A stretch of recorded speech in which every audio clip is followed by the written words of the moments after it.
Hola, es un gusto saludarlos nuevamente. Soy Sebastián Montes, coeditor de Geopolítica y Finanzas, y estamos en un nuevo panel de nuestro foro Sostenibilidad, un sueño posible, donde vamos a hablar de qué tan fuerte es la crisis de agua en este momento.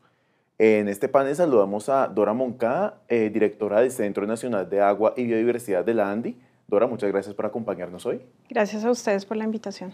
Listo, y también nos acompaña Tatiana Céspedes, que es jefe de campañas de Greenpeace para Colombia. Tatiana, gracias por estar con nosotros hoy. Un gusto, gracias a ustedes.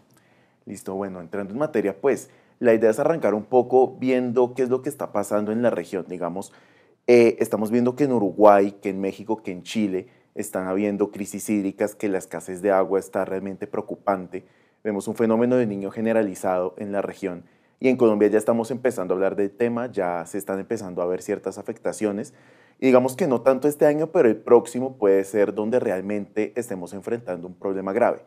Mi pregunta para las dos es, ¿realmente Colombia puede enfrentar una crisis severa de agua? Empezamos con Dora. Gracias. Pues efectivamente Colombia es un país muy vulnerable al cambio climático y a los fenómenos de variabilidad climática, como el fenómeno del Niño y el fenómeno de la Niña. Particularmente el fenómeno del Niño, que se caracteriza por esas fuertes sequías, pues se ha venido anunciando por el Consejo Nacional Ambiental, por el IDEAM, que efectivamente hay una probabilidad importante a cierre de año, el principio del próximo año, de que se dé el fenómeno. Según lo que indican estas entidades, es que hay una probabilidad del 60% de que sea severo a cierre de año y principios del próximo y un 90% a que sea moderado. Efectivamente, estamos a puertas, digamos, de estos fenómenos que cada vez son más frecuentes y con mayor intensidad. Y tal vez lo que más preocupa y en lo que pues estamos sobre todo concentrados es que precisamente estos fenómenos se están presentando en las zonas de mayor presencia poblacional y en las zonas de mayor desarrollo empresarial. De ahí pues la importancia de estas alertas tempranas y de poder tomar medidas a tiempo. Bien, Tatiana.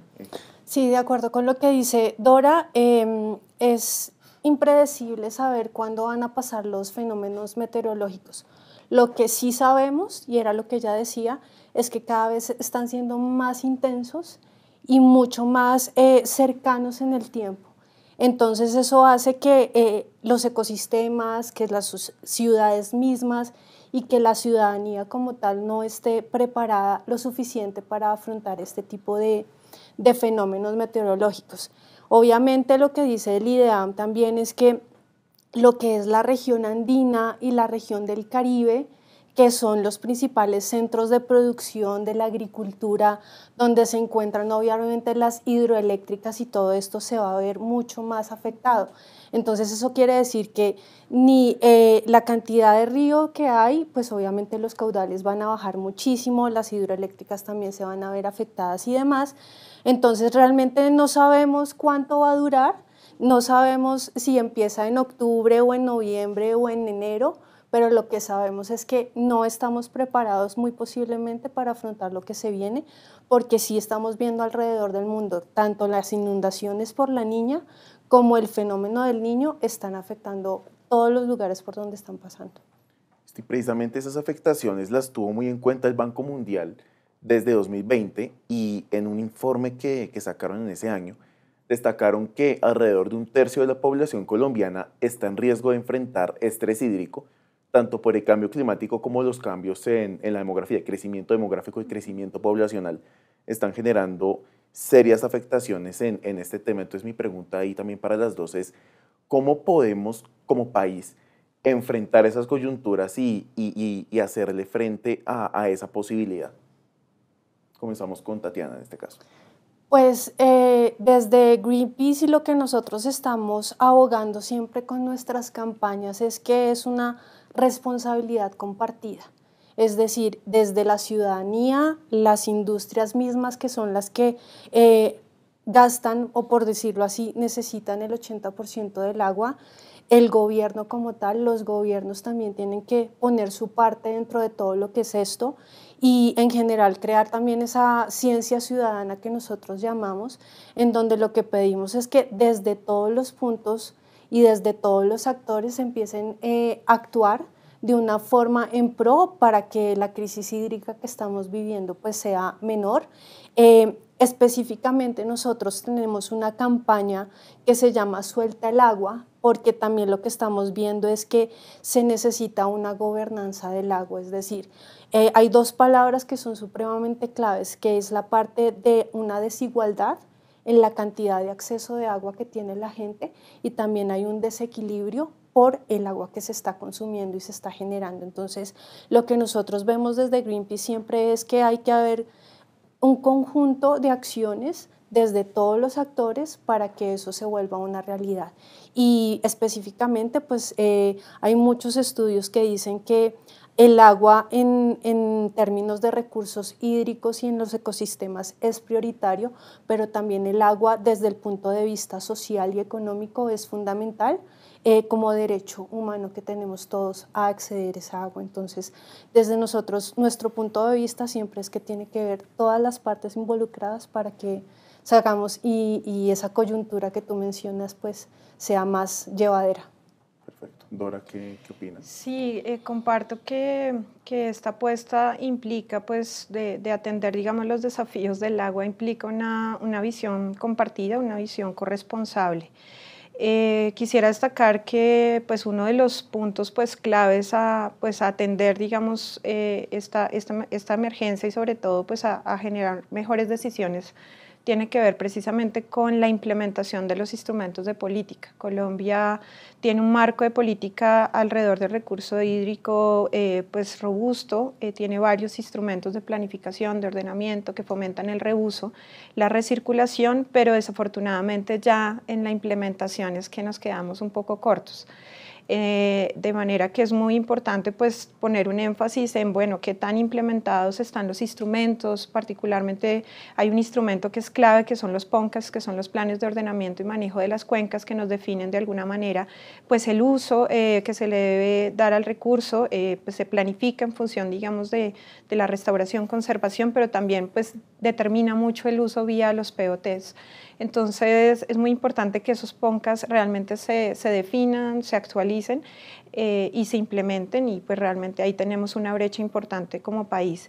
También es muy importante pues que estos instrumentos consideren variables de cambio climático porque sin duda muchos de estos fueron construidos con una visión anterior, no todos están contemplando realmente estos nuevos cambios que nos trae el fenómeno del niño, el fenómeno de la niña, de manera que hay también un punto, digamos, clave, que estos instrumentos consideren criterios de variabilidad y cambio climático.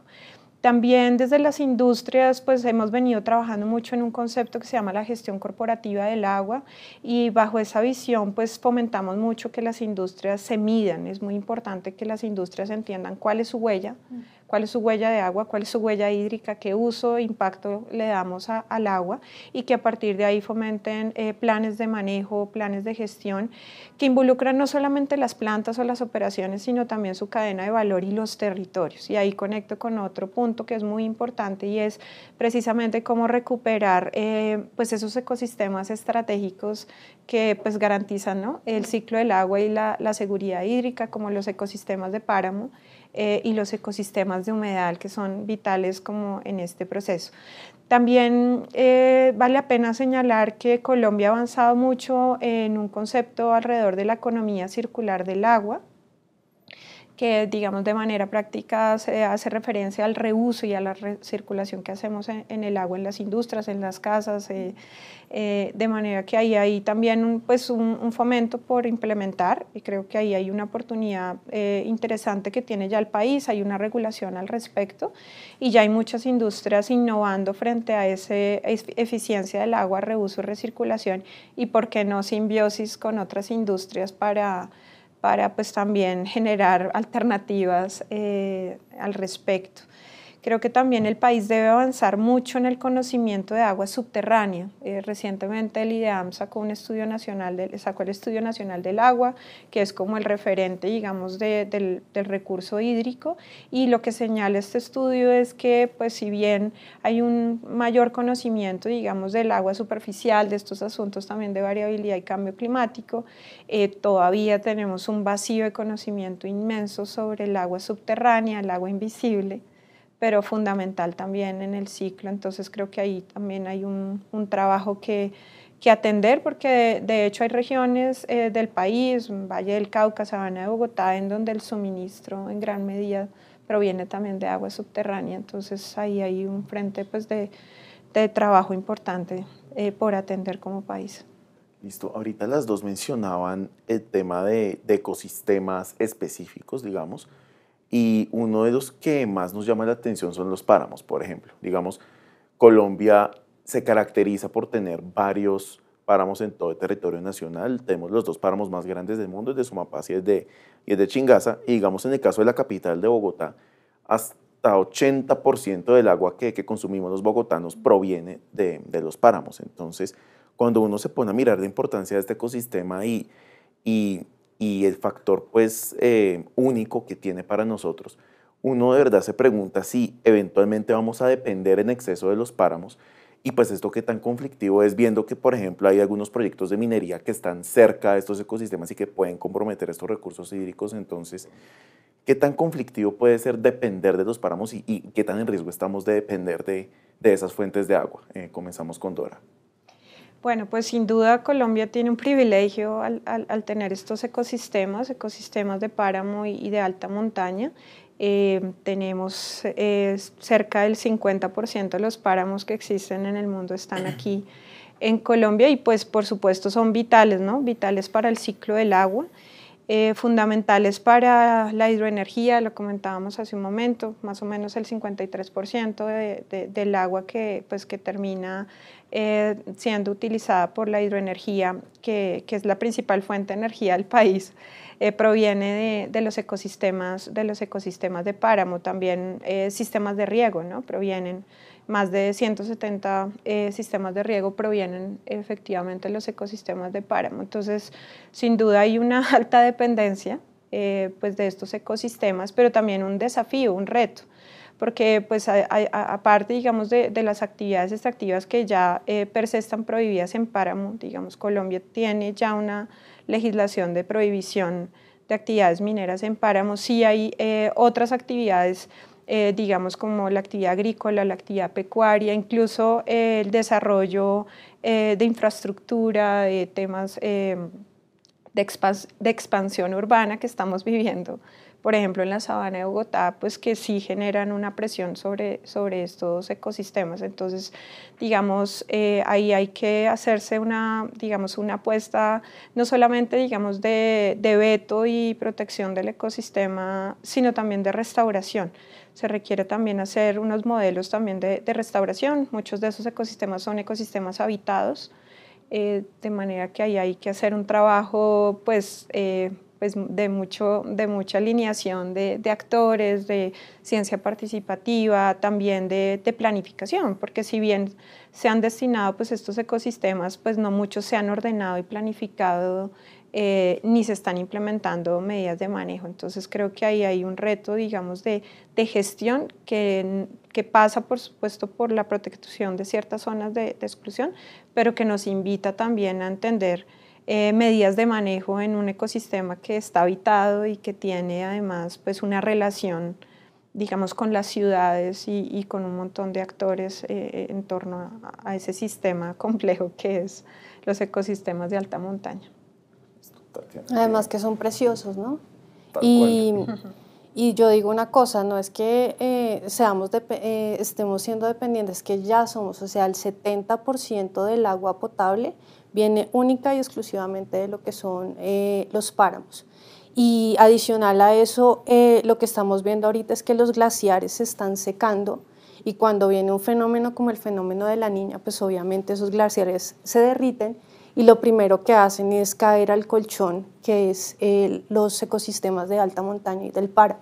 Entonces digamos que ahí uno de los servicios más importantes que tiene el páramo es el de equilibrar la cantidad de agua que va a empezar a fluir hacia abajo a todos los ecosistemas, pues obviamente incluyendo las ciudades si se toman como un ecosistema. Y adicionalmente a eso también hay una característica importante y es que la parte de regulación hídrica, pues también hay una parte que es la parte de la biodiversidad. Hay muchas especies, tanto de plantas como de animales, que pues son fundamentales y que en este momento se están viendo en riesgo. Entonces, no me quiero limitar simplemente al hecho de que la cantidad de agua potable dependa de los páramos, sino que per se la conservación y la protección de los ecosistemas de alta montaña es una prioridad, ya sea para el gobierno, para las industrias, para las mismas personas que están ahí. Y como mencionaba Dora, hay muchos riesgos que en este momento están sucediendo. Ella mencionó el tema de la agricultura, de la ganadería, pues obviamente los cultivos de papa, el ganado y demás, eso se está viendo afectado. Si bien hay una ley para que se prohíba la minería en estos lugares, pues estamos viendo que eso no es tan así. Y ahorita quiero ahondar en ese tema. Y otra cosa también es que desafortunadamente los límites de esos ecosistemas se están viendo vulnerados, es decir, que cada vez podemos tener mucho menos bosque o páramo para ser protegido o conservado. Entonces hay dos riesgos ahí supremamente graves, el tema del agua para consumo, para potabilización y también el tema de los ecosistemas que se están viendo en riesgo. Y nosotros desde Greenpeace hicimos una campaña de páramos precisamente porque se estaba haciendo una actividad de minería en el páramo de Pisba. Estuvimos con la comunidad de Taxco, con la comunidad de Pisba y demás, y nos dimos cuenta que realmente hay muchas empresas e industrias mineras interesadas, muy interesadas aún, en poder hacer extracciones en ese lugar y están, digamos que, llevando mecanismos no muy poco éticos para poder acceder a esos lugares. Entonces, lo que nosotros logramos con nuestra campaña de páramos es precisamente prohibir y que la Corte detuviera todos los proyectos mineros que se estaban pretendiendo hacer en ese 50% que mencionaba Dora de lo que es los páramos del mundo. Entonces estamos dependiendo y la realidad es que tenemos que seguir protegiendo y conservando esos ecosistemas de alta montaña y de páramo. Listo, y finalmente me gustaría ahondar en una cifra que me parece importante destacar, y es que en el país actualmente hay 87 proyectos relacionados con agua potable. Es la cifra más alta en la historia de Colombia en este apartado. Y un poco lo que hablaban ustedes ahorita es que se necesita vigilar este tipo de iniciativas, se necesita hacer como una fiscalización bastante incisiva de estos proyectos para que pues, no comprometan la seguridad hídrica de los colombianos. Para cerrar, me gustaría que me comentaran en este tipo de proyectos qué es lo más importante que se debe vigilar para garantizar efectivamente que sean seguros para los colombianos. Comenzamos con Tatiana. Dora lo mencionó y me pareció algo muy interesante, y es que Colombia cuenta con una legislación muy robusta en la parte ambiental, en la parte hídrica, en la parte de forestal, por ejemplo, pero lo que nos falta es la acción y la puesta en marcha de todo eso. Entonces yo haría énfasis, uno, en el tema de que se ponga en marcha todo ese tipo de legislaciones y de proyectos, y dos, que creo que es la más importante y la que nosotros desde la organización, desde Greenpeace, siempre tenemos en cuenta, y es la parte de comunicación y de puesta en común con la comunidad que está en ese lugar. Entonces creo que la parte comunitaria es muy importante para que las personas y los territorios donde se vayan a hacer este tipo de protecciones y de embalses o de lo que sea que se vaya a hacer, pues sea un consenso con la ciudadanía, con la comunidad, y pues que eso también genere un sentido de pertenencia, de que es el cuidado de el agua para todos nosotros, que es como un derecho que nosotros tenemos. Como les comentaba, en nuestra campaña de Suelta el Agua, básicamente lo que hicimos nosotros fue poner sobre la mesa en el referendo de Chile, que es como la ciudad, el país que la adoptó esta campaña, básicamente todas las personas y toda la ciudadanía pudo votar para que el derecho al agua y tener en cuenta las peticiones de la ciudadanía por el agua estuvieran presentes en lo que en su momento iba a ser la nueva constitución de ese país. Entonces, por eso hago énfasis en la parte de la ciudadanía, de los consejos comunitarios y también la parte de poner en práctica la legislación que ya existe. Listo. Dora. Sí, yo creo que adicional a ello, a lo que ya comentas, creo que es muy importante pues que estas soluciones de agua que se quieren hacer, que son ambiciosas, pues nuevamente contemplen criterios de variabilidad y cambio climático. Es muy importante que para el desarrollo de estas soluciones pues se contemple muy bien esos escenarios de cambio climático, no solamente en el momento de hacerlo, sino con una perspectiva al 2025, al 2030, o sea, qué tanto esas soluciones van a ser sostenibles desde la visión de cambio climático. También es muy importante pues, que estos proyectos tengan un soporte financiero de sostenibilidad en el tiempo. Muchas veces se hacen estas obras, pero no se tiene pues garantizada la sostenibilidad en el tiempo. Hay ejercicios que ha hecho la FAO, que han hecho varias organizaciones buscando mecanismos de gobernanza y sobre todo de financiamiento del sistema, porque también es muy importante que se valore el agua, ¿no? No que sea solamente, digamos, como un tema de oferta, sino también de reconocimiento del valor del agua en las comunidades y en donde se establezca. Entonces ahí hay un punto pues súper clave que hay que revisar, más allá del número, es qué tan sostenibles son en el tiempo.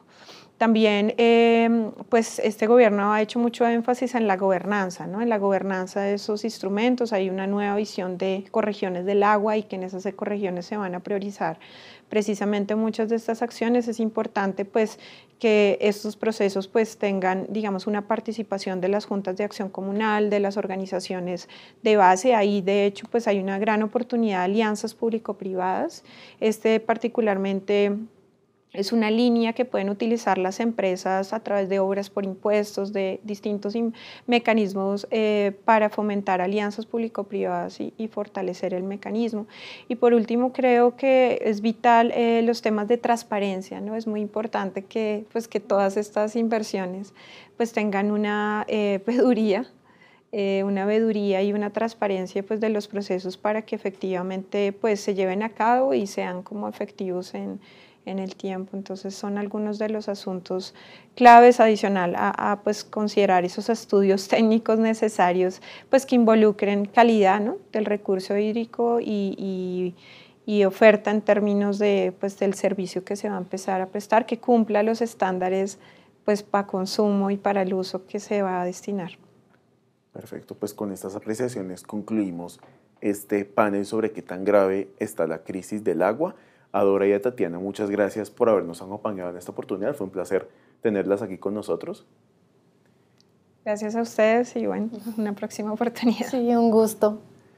Listo. Y a la audiencia, muchas gracias por acompañarnos en este panel y los invito a que sigan pendientes de los contenidos de nuestro foro Sostenibilidad, un sueño posible. Gracias y hasta pronto.